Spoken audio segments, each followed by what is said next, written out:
Nós vamos agora para a segunda parte do livro, A Pedagogia Marxiana frente às demais pedagogias. No capítulo 5, nós temos Tentativa de Contextualização Histórica.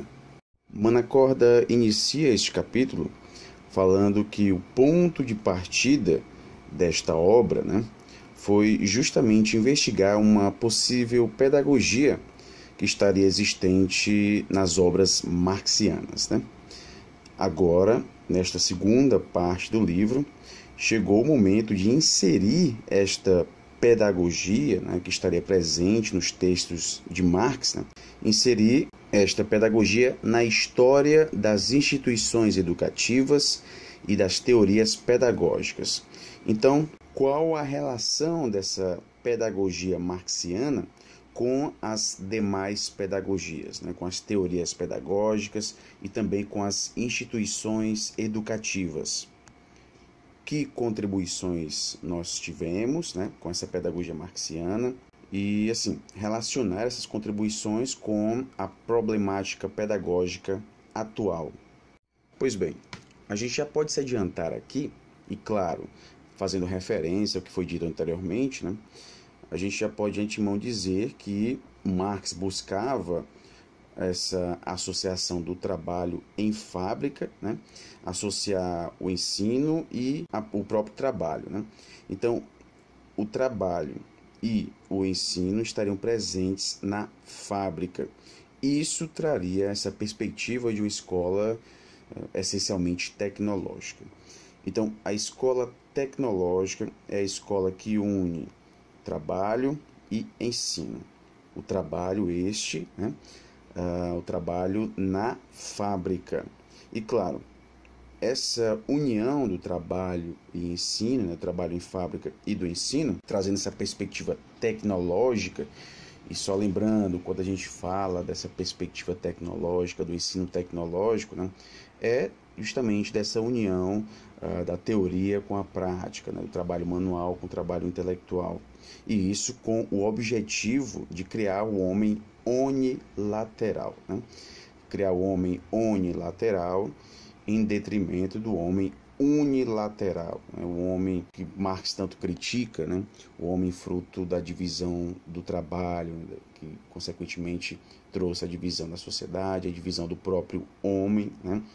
Então, essa associação do trabalho em fábrica e de ensino, na perspectiva do ensino tecnológico, proporcionaria o homem unilateral. Então, essa fórmula, que Manacorda aborda isso como sendo uma fórmula, essa fórmula metade trabalho e metade escola, acaba sintetizando a proposta pedagógica que já existe, ou que existiu em países socialistas. Essa proposta a gente encontra tanto no Capital, mas também nos relatórios dos inspetores de fábrica de 31 de outubro de 1865. E assim, embora Marx não tenha estudado a prática do professor em sala de aula, ele não fez esse tipo de estudo, nem mesmo um estudo sobre a formação histórica das instituições ou estruturas educativas. Ele não relacionou isso como parte das estruturas da sociedade civil. Mesmo assim, é possível a gente confrontar o resultado das suas pesquisas, e daí a gente destaca essa união do ensino e do trabalho. A gente pode confrontar esse resultado com o desenvolvimento histórico das instituições ou estruturas relacionadas ao universo da educação. Então, mesmo Marx não fazendo esses estudos da história das instituições educativas, mesmo ele não estudando a prática docente, enfim, o resultado das suas pesquisas pode ser relacionado ou mesmo confrontado com o desenvolvimento dessas instituições educativas. No próximo item, nós temos escola e não escola na história. E assim, Da mesma forma como nós temos uma divisão do trabalho, né, isso se reflete também na divisão da própria sociedade. Daí nós temos a divisão entre trabalho manual e trabalho mental, divisão entre campo e cidade, né? Nós também vamos encontrar a divisão entre ensino e trabalho, né? Muitas vezes esses dois termos sendo vistos como termos antagônicos. O termo escola, e Manacorda destaca muito bem que esse termo escola sofre mudanças com o tempo, né? O conceito que se tem de escola vai mudando de acordo com a sociedade, né? É um termo histórico.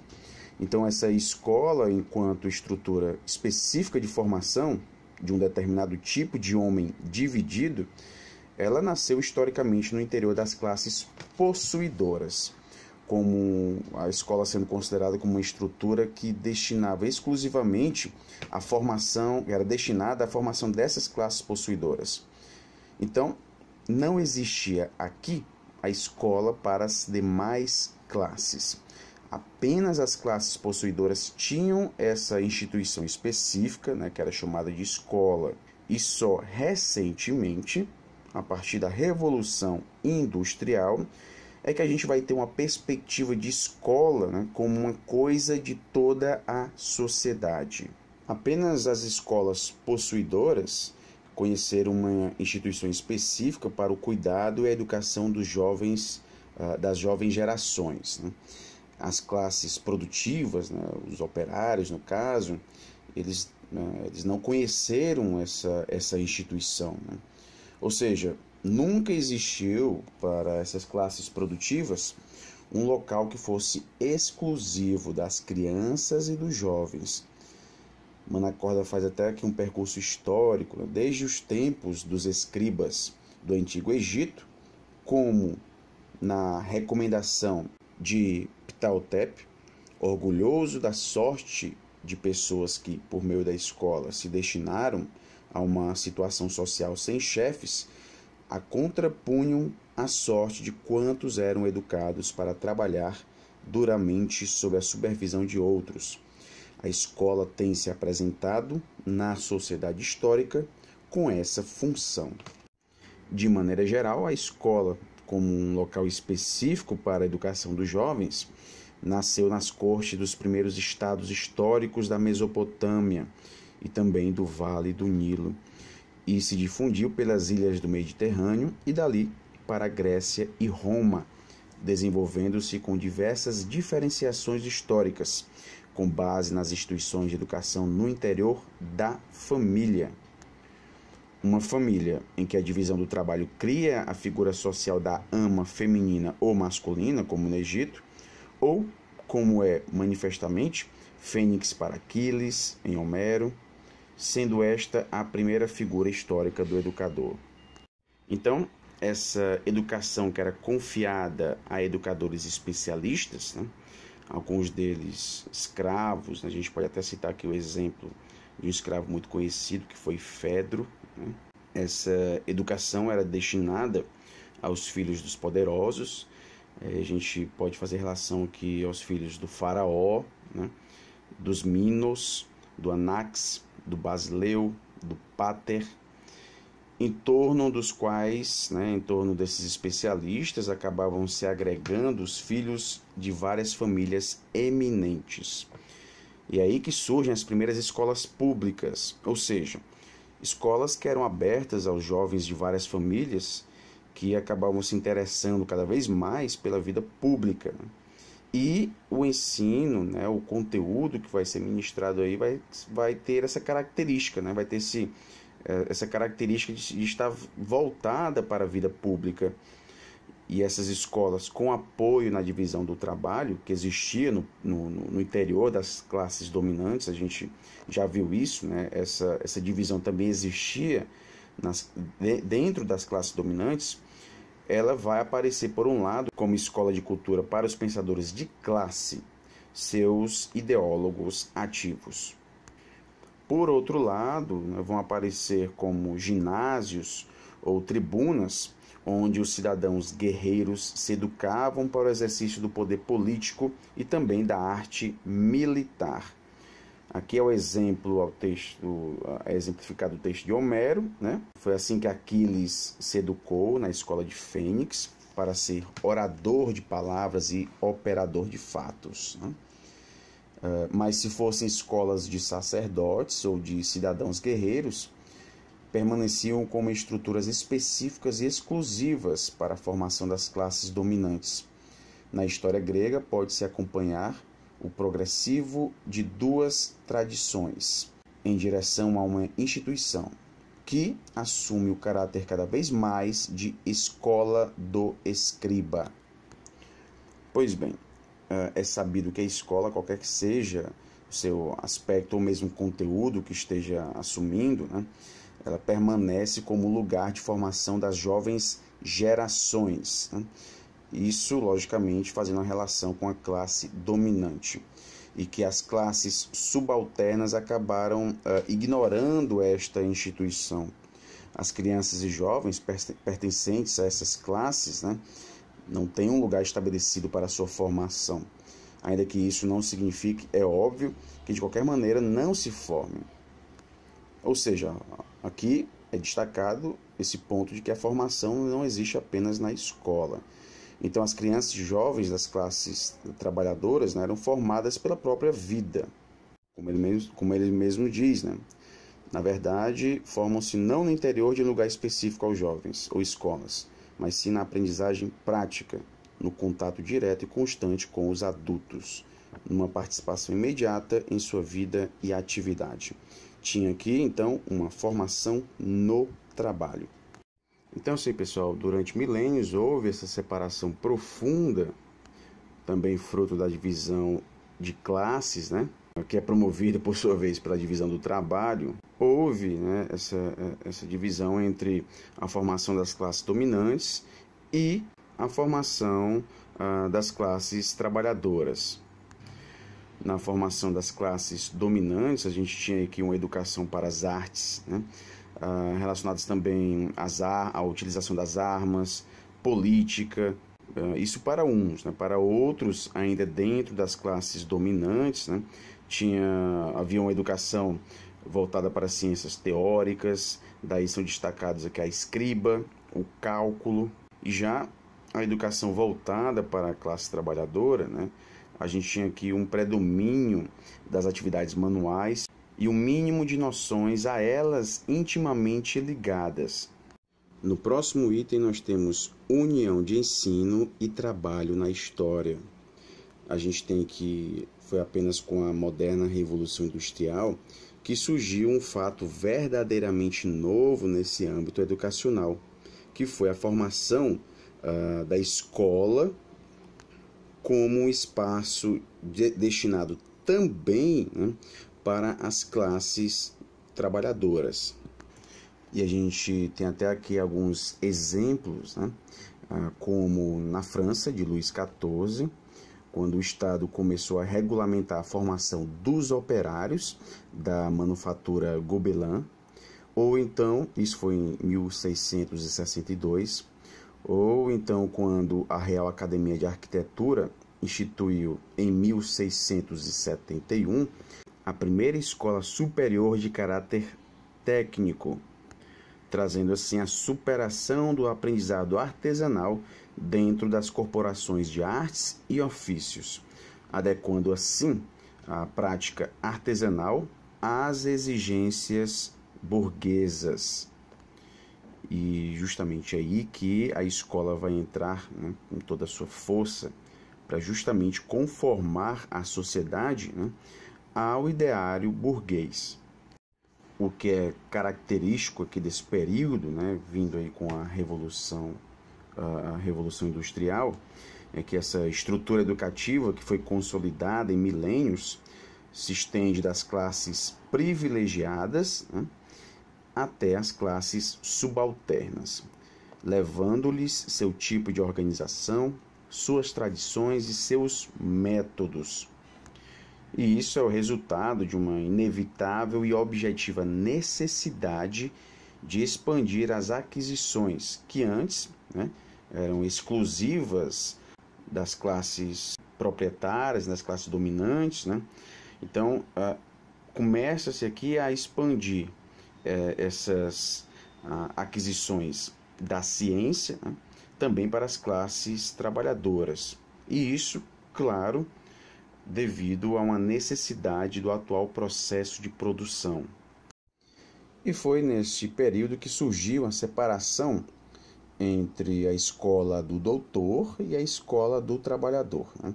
Essa escola do doutor sendo acentuadamente desinteressada, né? Já a escola do trabalhador, uma escola acentuadamente profissional e prática. De qualquer forma, as duas eram escolas. Toda a pedagogia moderna, né, acaba sendo aí uma disputa sobre a relação entre teoria e prática, entre escola do ler e escola do fazer, ou melhor, uma contínua polêmica dos inovadores contra a escola do ler. Então, mesmo com essa expansão da escola, dessa instituição para as classes trabalhadoras, essa divisão ainda permanece. No próximo item, nós temos Marx e as pedagogias pós-marxianas. Fora dessa tradição marxista, é conhecida a incapacidade de inserir o pensamento pedagógico marxiano na história da pedagogia.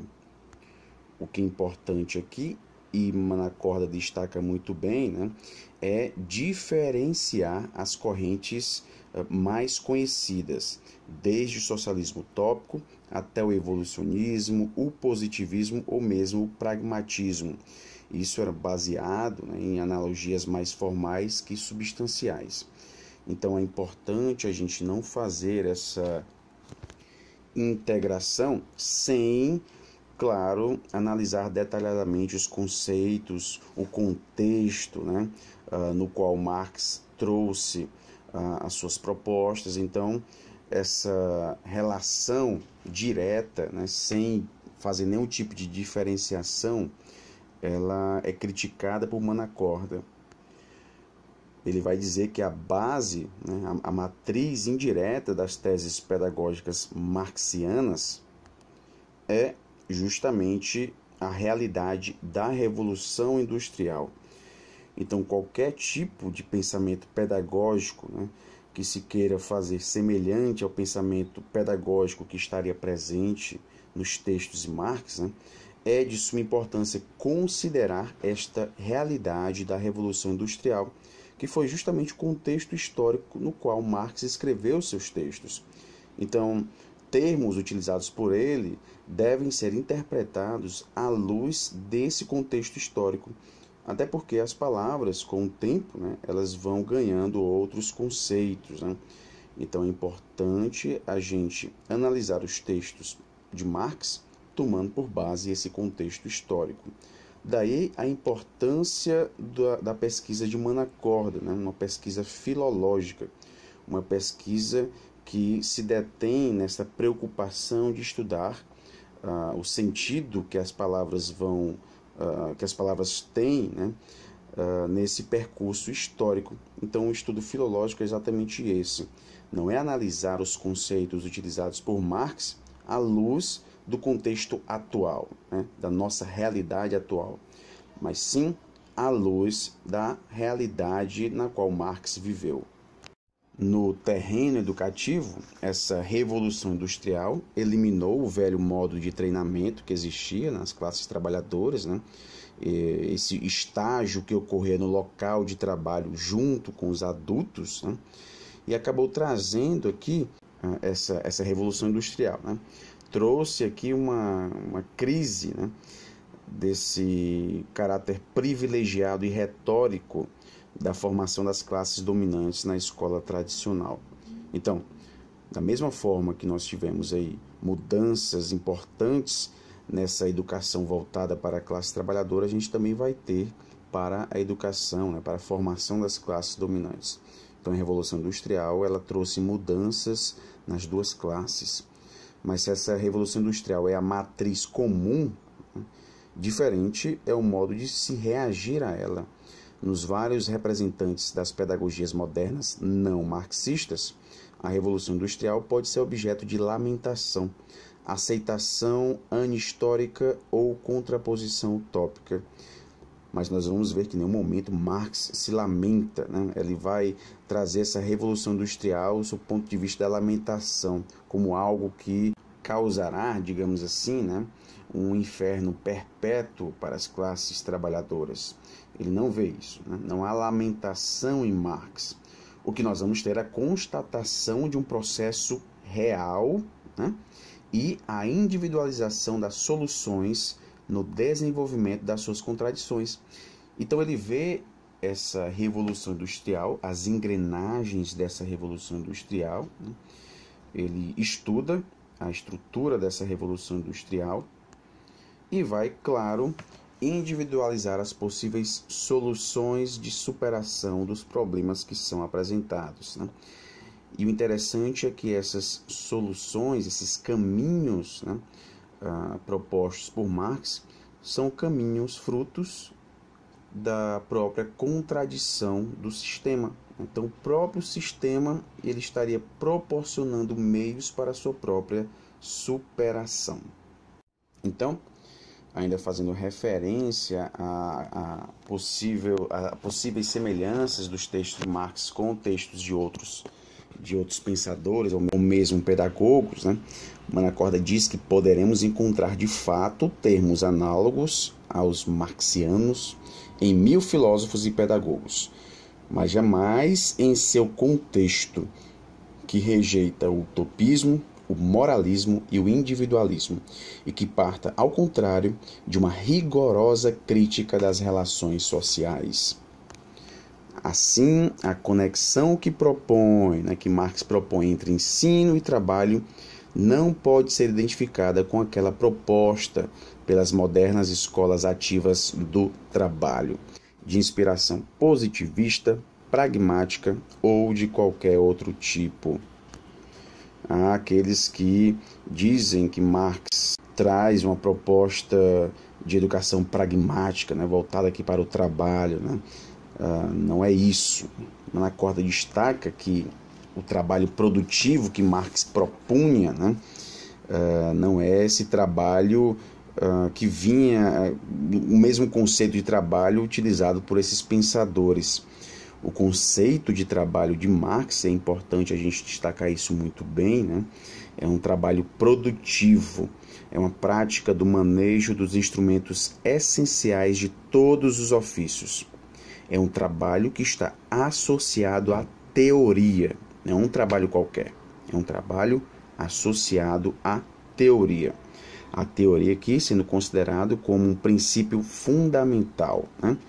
Um trabalho que exclui toda a oposição entre cultura e profissão, não tanto na medida em que fornece as bases para uma multiplicidade de escolhas profissionais, né? Aqui a gente faz referência ao pluriprofissionalismo, né? E não é isso que Marx propunha, né? Quando traz essa perspectiva, né, de estudar todos os ofícios, né? Não é nessa perspectiva do pluriprofissionalismo, e sim uma atividade laboral que está relacionada à teoria, né, que tem um aporte teórico aí. E claro, o trabalho nessa perspectiva de algo que pode proporcionar uma mudança revolucionária. Unir ensino e trabalho e colocar o processo educativo, rico em conteúdos teóricos, no coração da produção moderna, não é um programa pedagógico que por si identifica o marxismo com as demais pedagogias modernas. Posteriormente, Manacorda confronta as ideias marxianas, né, com as teorias pedagógicas de países que se proclamaram socialistas e marxistas. Ele traz aqui a complexa história da escola soviética, né, a qual se tem querido atribuir um caráter de incoerência e de contradição. Ela oscilou constantemente em torno da pesquisa dos melhores modos de realização das hipóteses marxianas. Essas exigências pedagógicas e o sistema educativo, em que se expressam transferiram-se posteriormente aos países que, por diversas vias, chegaram ao socialismo. Assim, hoje, 1/3 da humanidade educa-se em sistemas escolares que são inspirados naqueles princípios. De qualquer forma, a gente pode e deve também sempre estar fazendo pesquisas, né, sobre a utilização desses princípios, se é que podem ser considerados como princípios, né, que estão presentes nos textos marxianos. O ensino politécnico, por exemplo, né, pode talvez correr o risco de se organizar como um simples ensino profissional ou pluriprofissional, né? E não era isso que Marx propunha, né? Ele criticava esse ensino politécnico como algo meramente profissional ou pluriprofissional. A posição do trabalho no ensino pode oscilar entre uma função abstratamente moral, de educação ao amor pelo trabalho, né, e ao respeito pelos trabalhadores, e também uma função mais didática, de aproximação experimental intuitiva às noções teóricas ou da sua verificação no concreto. O ideal da unilateralidade, que nós vimos bastante em Marx, né, pode atenuar-se no da multilateralidade. Então, podem, em detrimento desse termo unilateralidade, utilizar o termo multilateralidade, né? Um termo, claro, mais atenuante, né? No que diz respeito à criticidade. Isso ocorre muito nos países de língua neolatina, inclusive fazendo aí se perder o sentido da palavra marxiana, né? Da unilateralidade, cujo equivalente exato é possível, mas não existe na tradição linguística corrente. Então, o que Manacorda faz aqui é algumas possíveis utilizações de termos marxianos, né? Alguns deles, claro, né, são moldados conforme os interesses das classes dominantes, né? Alguns acabam atenuando os efeitos de alguns termos, outros preferem utilizar outros termos, né? Então, por isso que é sempre importante a gente estar fazendo esse tipo de pesquisa, até porque, isso Manacorda nos disse, né, logo no início da análise do livro, muitos conceitos, termos de Marx são equivocadamente compreendidos, né? Há um desvio de compreensão desses termos. Muitas vezes esse desvio é feito conscientemente, né, para criticar Marx, ou mesmo para dizer que estão utilizando uma proposta marxiana, quando na verdade não estão. No próximo item nós temos o marxismo e os problemas atuais do ensino. O processo objetivo do ensino no mundo moderno, nesses 100 anos que nos separam de Marx, né, é aqui o foco deste item, né? No que diz respeito aos problemas atuais, né, em relação àquela época de Marx, a gente teve de fato uma expansão da escolaridade, né? E quando a gente considera que no universo, principalmente o universo brasileiro, a partir da década de 90, né, a gente vai ter de fato uma expansão quantitativa, né? A escola cada vez mais vai abarcando as classes trabalhadoras. Isso, claro, não se reflete no processo qualitativo, então a gente tem mais uma questão quantitativa, né? Mais pessoas aí adentrando o universo escolar e, claro, uma cultura diferente vai adentrando nesse universo escolar, né? Isso é evidente nos países principalmente em desenvolvimento. A escola, que antes era uma estrutura reservada aos jovens das classes privilegiadas, acaba se convertendo cada vez mais numa escola também aberta aos jovens das classes subalternas. Outro ponto importante causado também pela Revolução Industrial, né? Essa aprendizagem artesanal ela foi desaparecendo, né? Foi existindo aí uma espécie de vazio, né, nesse tipo de aprendizagem, isso em detrimento do ensino técnico profissional, que passou a ocorrer também nas escolas de fábrica. No entanto, mesmo com essas mudanças, a antiga discriminação de classe continua a se manifestar. Isso de forma mais ou menos acentuada em vários países. E ele traz aqui duas linhas de fratura. Uma horizontal, entre os que deixam precocemente as estruturas escolares para ingressar nas estruturas de trabalho, e os que naqueles permanecem, né, posteriormente para adquirir a ciência, e a outra linha, a linha vertical, entre os que estudam na escola desinteressada da cultura e os que estudam na escola profissional da técnica. É um processo, e esse processo, né, de fragmentação é um processo classificado como natural e espontâneo, né? Isso classificado por Marx, que não deixa de se processar sem contradições e que é determinado mais pelo desenvolvimento objetivo da produção do que pelas exigências da ciência pedagógica. Então, muito do que a gente vê de mudanças no universo pedagógico, né, na escola, né, essas mudanças, boa parte delas, não é devido à ciência pedagógica, né, propostas de pensadores na área da pedagogia, mas sim ao próprio desenvolvimento da produção. Então, em outras palavras, né, o próprio capital acaba fazendo com que haja essas mudanças no espaço educativo, né, no âmbito pedagógico. É a maior disponibilidade dos bens, inclusive culturais, o mais amplo ingresso dos adultos, e especialmente das mulheres, na produção industrial, e a abolição do trabalho infantil de fábrica, que libera as crianças da família e do trabalho, que acabaram por deixá-las disponíveis para a escola. É este o fundamento objetivo do aumento da escolaridade, do deslocamento para o alto da fratura horizontal. E essa atual fase do progresso tecnológico acabou reunificando a ciência e o trabalho, né? Apoiada na cibernética e na automação, há, obviamente, né, uma exigência cada vez menor de operários e cada vez maior de técnicos, né? Daí a importância da formação, né? E, claro, pesquisadores de alto nível. Exige também, ao mesmo tempo, conhecimentos específicos para cada uma das estruturas, disciplinas e aparelhamentos. E, claro, a capacidade de integrar mais estruturas ou de dominar as relações que as unem. A análise marxiana pode ser um modelo de análise a ser aplicado, né, para se estudar esse processo e também para descobrir não apenas o estado atual da tecnologia, mas também um processo contraditório que nela se desenvolve para se descobrir, por exemplo, a contradição entre o elevado nível tecnológico que é exigido ao moderno produtor, bem como sua condição social, e também determinar as exigências de formação técnica, cultural e social a serem satisfeitas.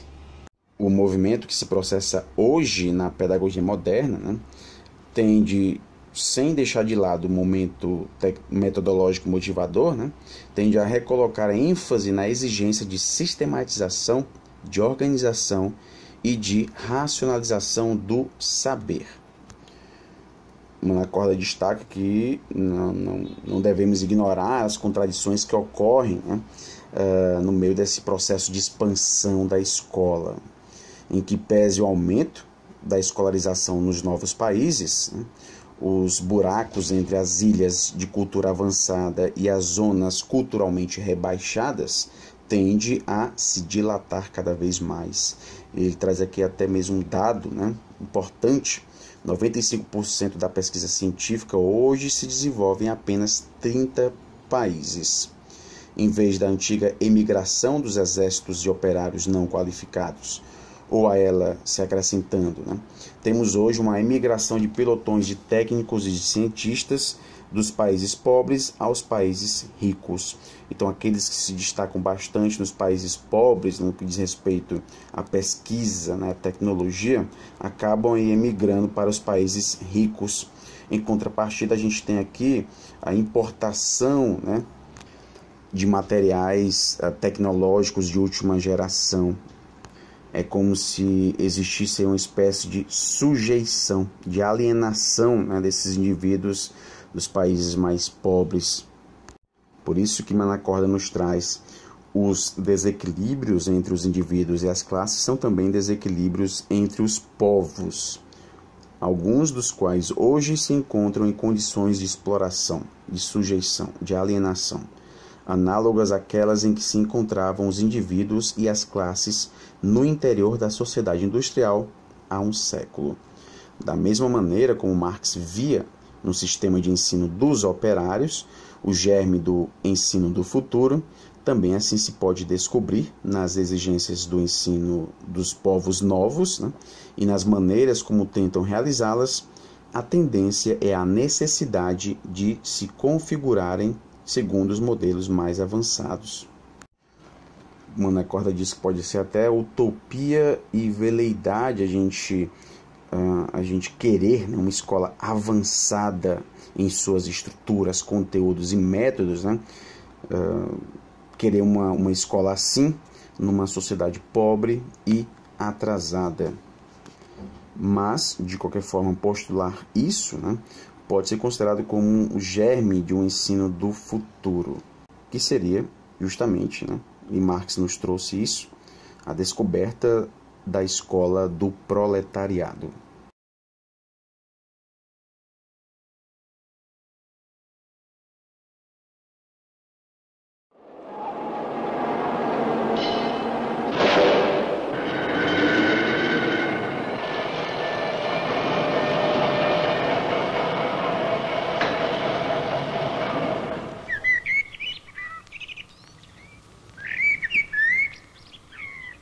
Voe com sua imaginação até a Inglaterra. Imagine a condição socioeconômica daquela nação há 200 anos. Era uma Inglaterra muito diferente da que conhecemos nos dias de hoje. Uma Inglaterra de aldeias tranquilas, de fazendas e pequenas propriedades rurais, de extensos pastos abertos e grandes florestas. Muitas regiões haviam evoluído pouco desde a Idade Média. A maior parte da população dedicava-se à lavoura ou exercia outras atividades rurais. O padrão de vida era baixo. As fazendas eram pequenas e as técnicas de cultivo eram rudimentares. O ciclo de culturas era quase desconhecido, assim como desconhecidas eram as técnicas de aumento de produção de alimentos. Havia pouca coisa para os carneiros comerem durante o inverno. Só o que Deus mandava para eles. A maioria morria. Agora vamos verificar as condições da manufatura, especificamente na área têxtil. Naquela época, a manufatura de lã era o grande alicerce da prosperidade inglesa. Em todas as casas, encontrava-se uma roda de fiar, e em todas as aldeias, um tear manual. Esse método de manufatura foi denominado sistema doméstico.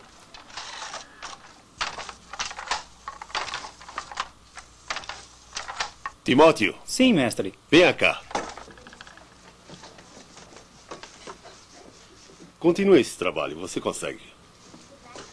Na sociedade inglesa, os mestres tecelões habitavam nas aldeias ou no campo, com todo conforto, e levavam adiante os negócios com capital próprio. O mestre também executava o trabalho manual, e quase todo o processo de beneficiamento de lã era realizado em sua própria casa. Além do seu tear, o mestre tecelão era proprietário de uma fazenda de 1 a 6 hectares, com alimento para os porcos, aves e algumas vezes para uma vaca. Possuía um barril de cerveja de fermentação caseira, uma roupa de trabalho e outra para os domingos. Tanto os aprendizes quanto os artesãos dormiam e comiam na casa do mestre tecelão.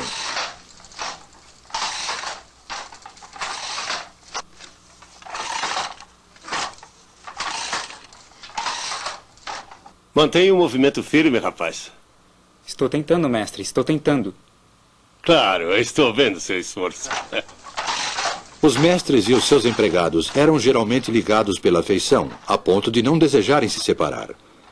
Os mestres pensavam que era obrigação deles manter os seus homens, inclusive quando os negócios não corriam de forma satisfatória.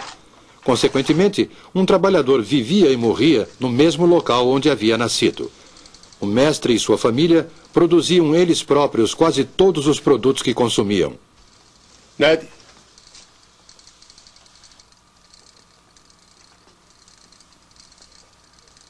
O que você acha? Ah, ele parece um campeão, não é? Eu vou fazer um casaco bem bonito. Ah, você é um menino de sorte. Agora pode ir. Ei, Ned! Valha-me Deus! Eles cultivavam na fazenda os cereais que os alimentavam, manufaturavam o tecido de lã com que se vestiam e satisfaziam as demais necessidades com o produto da venda do tecido por eles manufaturado.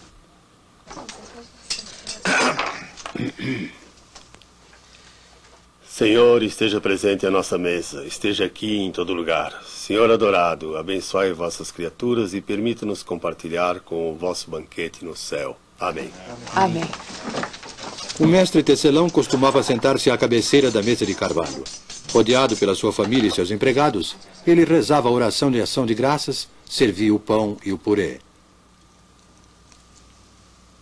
Às vezes tomava uma caneca de cerveja, sem servir aos seus homens.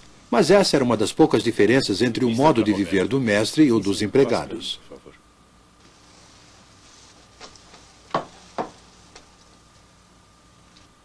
Há muito ainda para você aprender na arte da tecelagem. O pagamento é muito pouco para o aprendiz. Dinheiro não é uma coisa boa no bolso dos jovens. Na realidade, havia um aspecto muito desagradável no relacionamento entre o mestre tecelão e os trabalhadores. Existia, por exemplo, uma lei do governo proibindo aos trabalhadores de fazerem greve para reivindicar aumento salarial. Fizeram uma greve no inverno passado, mas a paralisação cessou por causa da repressão.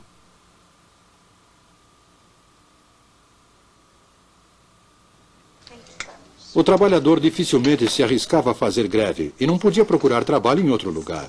Recebia uma remuneração irrisória pelo seu serviço. Ele ocupava, na verdade, uma posição intermediária entre escravo e homem livre, ou mais precisamente, entre servo e cidadão. Tais eram as condições na indústria têxtil inglesa há 200 anos, apresentadas neste filme de forma concisa. Essas condições variavam conforme o lugar e a época. A Inglaterra não era absolutamente o paraíso terrestre, mas a vida seguia o seu curso tranquilo, geração após geração. E nos 100 anos seguintes, a nação se transformou e o estilo de vida do povo inglês sofreu uma transformação radical. Aldeias tornaram-se vilas, vilas tornaram-se cidades, e a manufatura foi transferida das tranquilas propriedades rurais para as fábricas.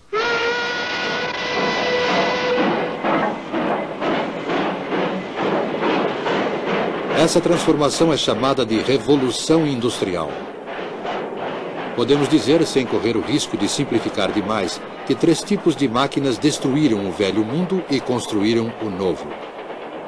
A primeira foi a máquina de fiação. A segunda, o tear mecânico. E a terceira, o motor a vapor.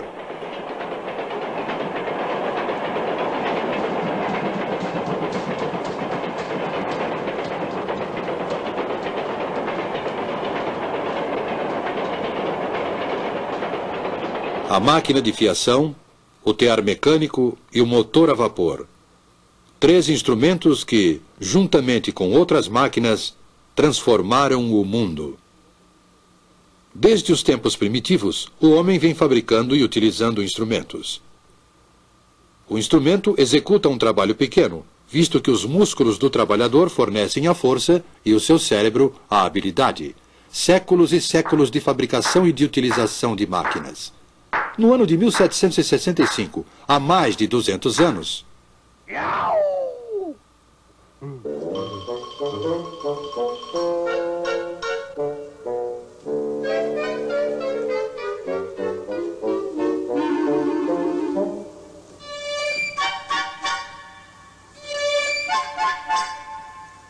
Jenny!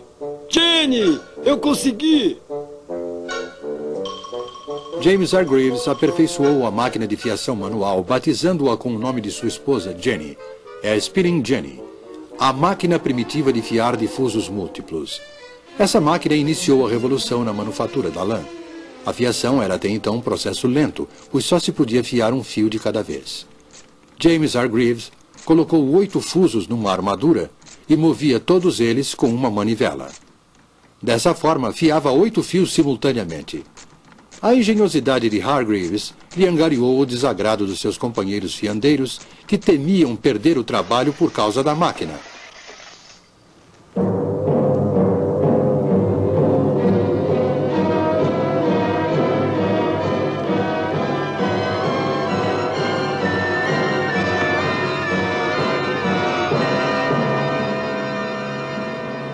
Mas Hargreaves não desistiu do seu empreendimento. E logo depois desenvolveu uma outra máquina que fiava 16 fios ao mesmo tempo. Uma criança podia, ao girar a manivela desta máquina, realizar o trabalho que antes era executado por mais de 100 homens. Ninguém conseguiria mudar o curso da história, pois uma descoberta iria inevitavelmente abrir caminho para outra. Em 1784, a população de Godby Marwood, uma pequena aldeia na região central do país, estava inquieta em virtude do que acontecia na casa do ministro da aldeia, o reverendo Edmund Cartwright.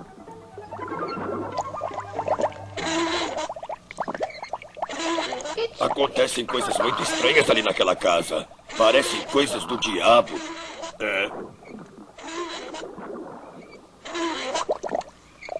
Segundo seus vizinhos, o reverendo não era um homem bom.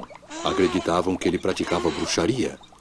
Mas tais temores eram infundados. Cartwright havia simplesmente desenvolvido uma máquina, acelerando assim o processo de industrialização. A partir de então, a energia não era mais produzida pelos músculos dos trabalhadores, como ocorria com a máquina de fiação. A fonte da energia seria a água. A força da água corrente foi utilizada para movimentar uma máquina de tecer. Estava criado o tear mecânico.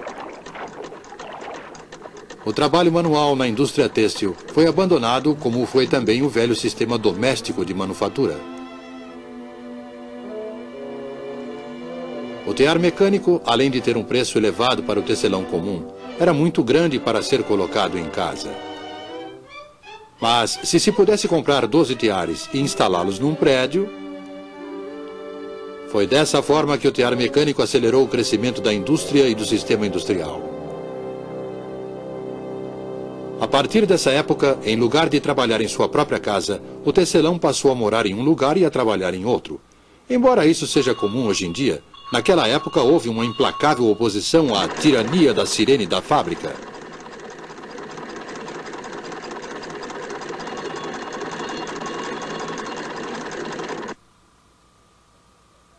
Houve tempos em que eu tinha vontade de jogar as minhas lançadeiras no chão. Mas a máquina que daria o maior impulso à Revolução Industrial ainda estava por vir.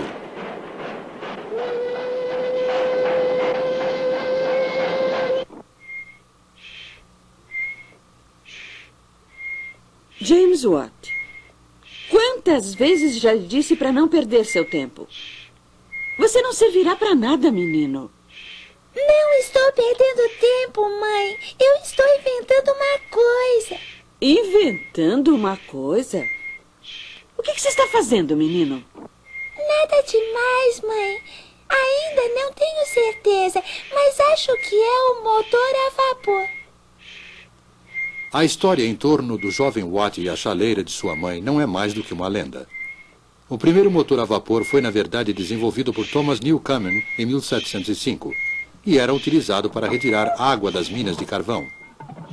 Um dos motores de Newcomen foi levado para a oficina de Watt para conserto.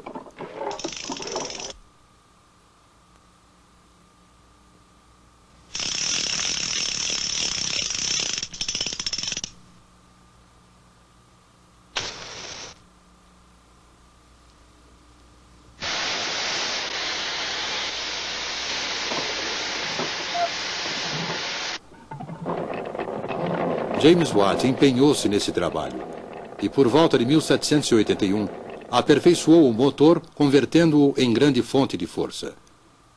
Essa era uma força barata e podia ser utilizada para dar movimento a todos os tipos de máquina.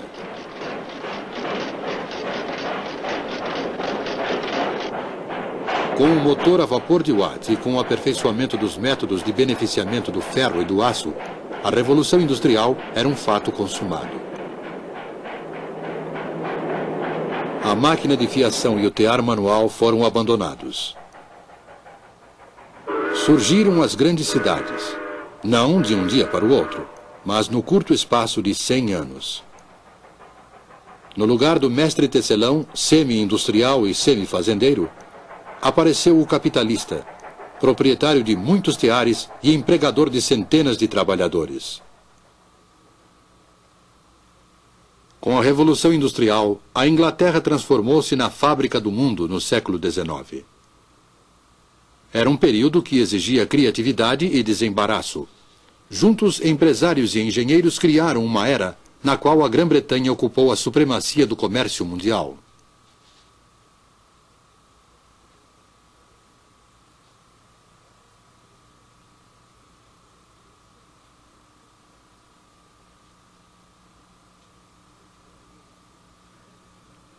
Parecia haver motivos suficientes para grande otimismo. Ser um inglês no início do século XIX significava ter acesso, se fosse um inglês rico, a todas as comodidades e prazeres que o mundo podia oferecer. E a grande massa da população? A maior parte da população caía cada vez mais na indigência e na miséria.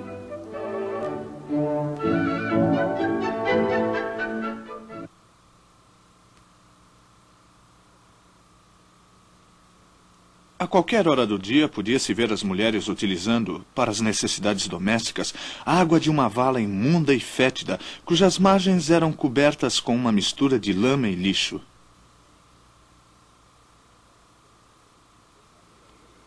A vida do trabalhador inglês, incluindo mulheres e crianças, era uma luta miserável pela sobrevivência, tendo dois inimigos, o empregador e a máquina. Sim, senhor. Comecei a trabalhar na tecelagem quando tinha 7 anos.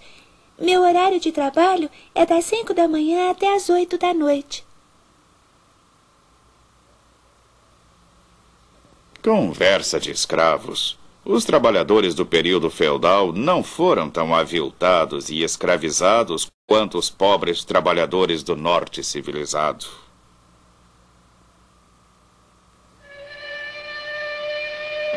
Os homens eram empregados nas minas de carvão para o serviço de escavação. Seus instrumentos de trabalho eram as picaretas e as pás. As mulheres e também as crianças eram encarregadas de arrastar a carga do carvão bruto de uma extremidade à outra através dos túneis subterrâneos.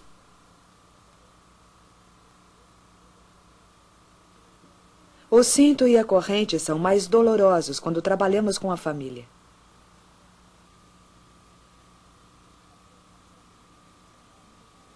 É comum as mulheres largarem a carga e caírem da escada.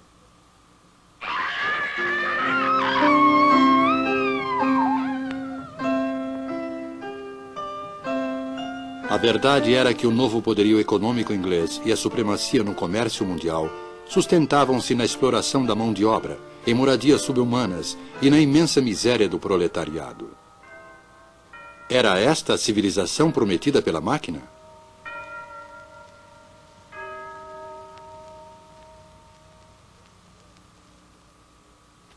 Observo com prazer que a classe operária inglesa está conscientizada de sua exploração e que ela odeia aqueles que a exploram.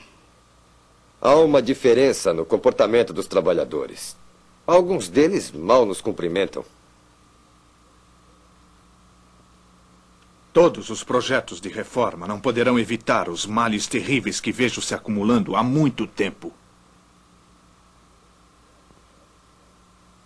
Meus empregados pobres? Não os contratei de acordo com as normas do mercado? Não lhes pago, inclusive, até os centavos de seus salários?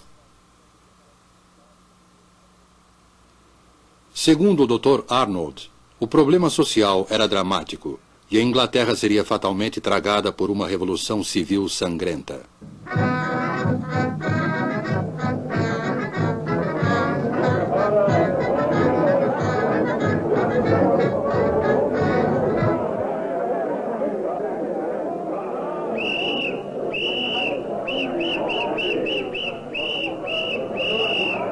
Apesar de todos os distúrbios e tumultos, os quais sempre ficaram limitados a determinadas áreas, a tão esperada e temida Revolução Sangrenta não aconteceu na Inglaterra como acontecera na França. E isso por dois motivos principais. O primeiro foi a reforma. Durante anos, houve muito debate público pela reforma dos males sociais causados pela Revolução Industrial. Em 1842, o Parlamento aprovou a primeira de uma longa série de reformas. A Lei das Minas. Determinou que, a partir daquela data, o trabalho de mulheres e crianças menores de 10 anos nas minas de carvão estava proibido. Em 1847, a Lei das 10 Horas. A jornada de trabalho de mulheres e crianças na indústria têxtil não deveria ser superior a 10 horas.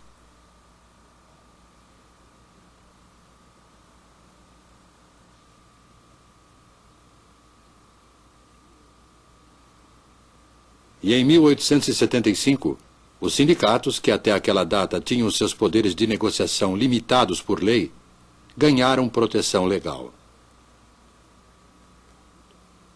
A partir de então, o operário tinha o amparo legal para se reunir com seus companheiros em defesa de melhores condições de trabalho, redução da jornada e aumento salarial. A produtividade foi o outro motivo. Assim como a reforma, ela evitou que os problemas sociais da industrialização causassem uma revolução civil. Na época do trabalho manual, antes do advento das máquinas, a produção de um sapato exigia aproximadamente 18 horas de trabalho, pois um único artesão executava todas as etapas de produção. O artesão sentia-se gratificado pelo seu talento. Mas, para sobreviver, era obrigado a trabalhar muito para compensar sua baixa produtividade, que era inevitavelmente baixa, dado que ele só podia executar uma única operação por vez. O acabamento podia ser excelente, mas o preço do sapato feito à mão era elevado e, consequentemente, poucas pessoas podiam pagá-lo.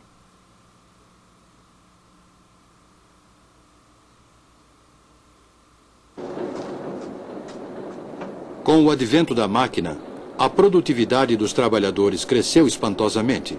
Implementou-se a divisão do trabalho. Do beneficiamento do couro até o produto acabado, cada operário executava somente uma operação, repetindo-a várias vezes. Desde que o couro estivesse beneficiado, um sapato podia ser produzido em menos de 20 minutos. Ao invés de 18 horas exigidas pelo método artesanal.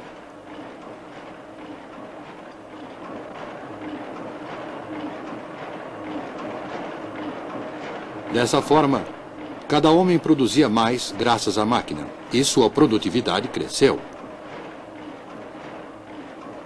As horas de trabalho em toda a indústria foram diminuídas. O salário aumentou, e os preços dos produtos baixaram. Assim, o operário podia comprar o seu próprio produto. Mais pessoas podiam se beneficiar da crescente riqueza do país. Essa foi a promessa da máquina e da Revolução Industrial. É verdade que essa promessa ainda não se cumpriu inteiramente. Mesmo assim, é uma promessa de benefícios materiais para todos.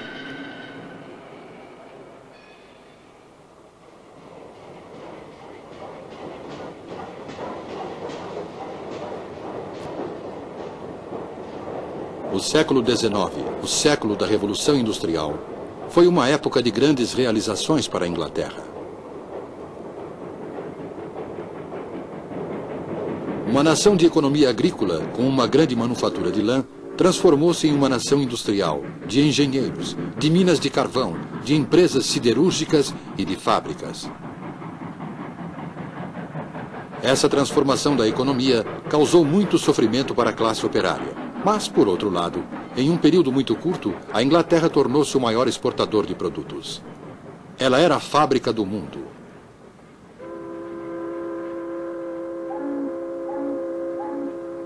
Além de exportar locomotivas, motores a vapor, têxteis e outros produtos acabados, talvez o que mais a Inglaterra exportou foi a industrialização. Dessa ilha separada da Europa pelo oceano, a Revolução Industrial se espalhou, levando para o mundo os grandes problemas, assim como os benefícios materiais da moderna civilização industrial.